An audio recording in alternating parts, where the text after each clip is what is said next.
Bafethu ziyakhala namhlanje both kuMadlanga Commission ne-Ad hoc Committee 26 Feb 2026. Kuzo appeara uLinda Xasheka oheda i-HR ubonakala ke enezitholo kazoziphendula ngomnye wabantu okuthiwa beke protectana no Brigadier Julius Mkhwanasi kulanto la crime scene EMPD.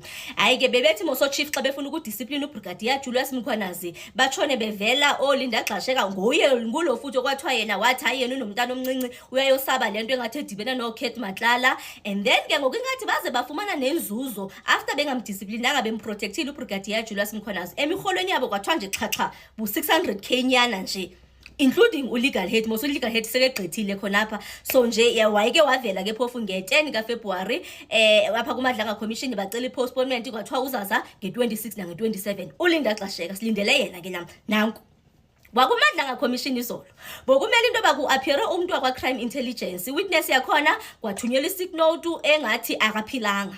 Zabhoka i-commissioners because i-sick note yakhona ibingathi ibhalwe nje ngendlela engaqondakalanga. Mos i-sick note izatsho ithi uFezi akaphilanga inoba sometimes ithi uphethwe intoni umbhuka offer amalanga ingaphi. Leyani ibingathi ithi ugqirha uthi based on what I was told kuthiwa uFezi akaphilanga, ibibhalwe nje ngathi ngendlela engathi njalo. Hayi zabhoka i-commissioners zathi seyiba sisiqhelo lento ba i-witness xa kumele zizo-appeara apha zivele zithi ziyagula siyachisa mosesa stool. Zathi into ezizayenza ngoku bazavele basamone kwa ogqirha bababhalana ne-sick note okanye zibhuka ababantu off zizo-appeara kwesa stool. Ngubani ozafuna ukuya kwesa stool? Ogqirha abaza kusaba ukubhala nama-sick note. So wabakezanga ke ngokizolo yena lowo. Hayi ke sibuye size ku-Ad hoc Committee. Ku-Ad hoc Committee kuzo-appeara kubuya uPaul Sullivan. Mosazanga agqibe waseke khala ngento nokwenza nespine. Hayi ke kwachiwo kwathiwa kuzaphinde kujongwe nje inyilanga bazajonga ku-schedule yabo. Hayi kubuya yena ke namhlanje uPaul Sullivan, including omuntu olindelekile. I think if noba baye baba nelinye ixesha omuntu olindelekile uba maka-appeare nguGeneral Phahlani, uGeneral Khumutso Phahlani naye because naye azange agqibo ephiwe 1 day waze watsho. And nami ndathi xa ndibona i-testimony yakhe waba namagama ento but i-1 day was never enough for him. At least uPaul Sullivan wenze i-2 days but kwakuthi akagqibanga. So General Phahlani naye yena wayephiwe nje 1 day watsho wathi ayikho enough. So uyabuya ke naye bobabili ndize nayo into ethi ayiwani into banje ingathini nje into xa bengathi nje gqigqi badibane ngoba nje uyabona pha hayi iparafina ne-fish oil.